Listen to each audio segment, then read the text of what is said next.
Bonjour à tous.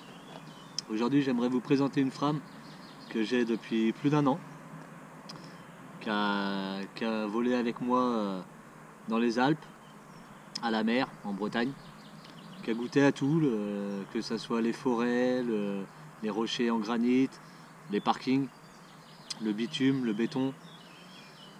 C'est une frame vraiment solide, vous voyez, plus d'un an et elle est toujours là, toujours intacte. Et pourtant je la vole vraiment beaucoup.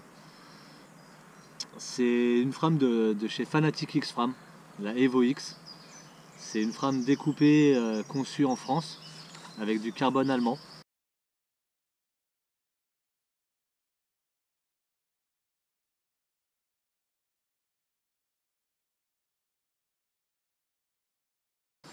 C'est vraiment de la très bonne qualité. Elle est très bien pensée, bien conçue. Vous voyez, il y a 3 vis à enlever et les 2 plaques s'écartent pour avoir accès à l'électronique.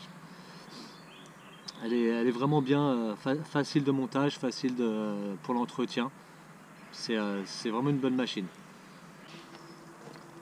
Niveau conception, on peut voir que la frame est plutôt bien conçue. Vous voyez, la caméra est bien protégée.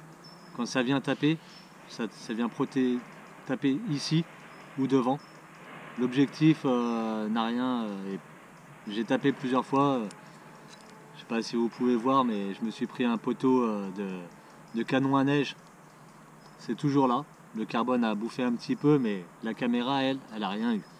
Les plaques, on peut les changer. Toutes les pièces sont disponibles chez Fanatec X-Frame. C'est de la découpe à la demande, donc il n'y a pas de souci.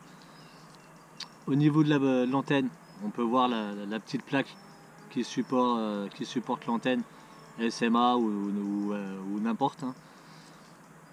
Pareil pour la connectique XT60 qui est prise dans un petit arceau pour éviter que ça bouge et que ça s'arrache.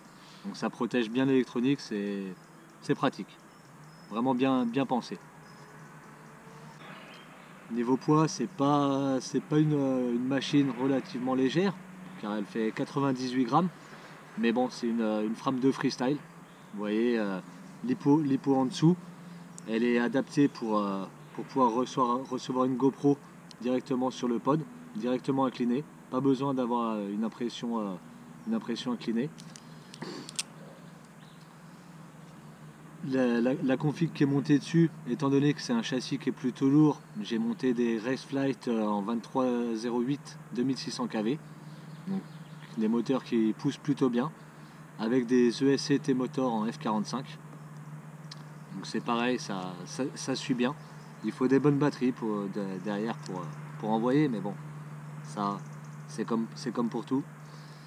Sinon, au niveau de l'électronique, c'est la carte de vol, c'est une TBS. C'est le Power Cube Elite Bundle qui est monté dessus, donc la Colibri FC pour la carte de vol et la PDB FP Vision. Donc elle comprend l'OSD et le VTX directement sur la PDB. Donc ça permet d'avoir juste 2 cartes, donc assez petit, compact. C'est plutôt pratique et toute la config qui est dessus, ça fait plus d'un an qu'elle est dessus. Et vous voyez, ça vole toujours. Donc c'est de la qualité. C'est vraiment top. Et niveau prix, cette frame, donc 100% française, elle coûte 80 euros, frais de port inclus.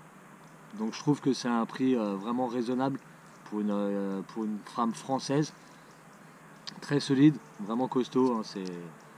C'est pas de la qualité chinoise, ça tient bien, vraiment. Je vais vous faire un petit test en vol.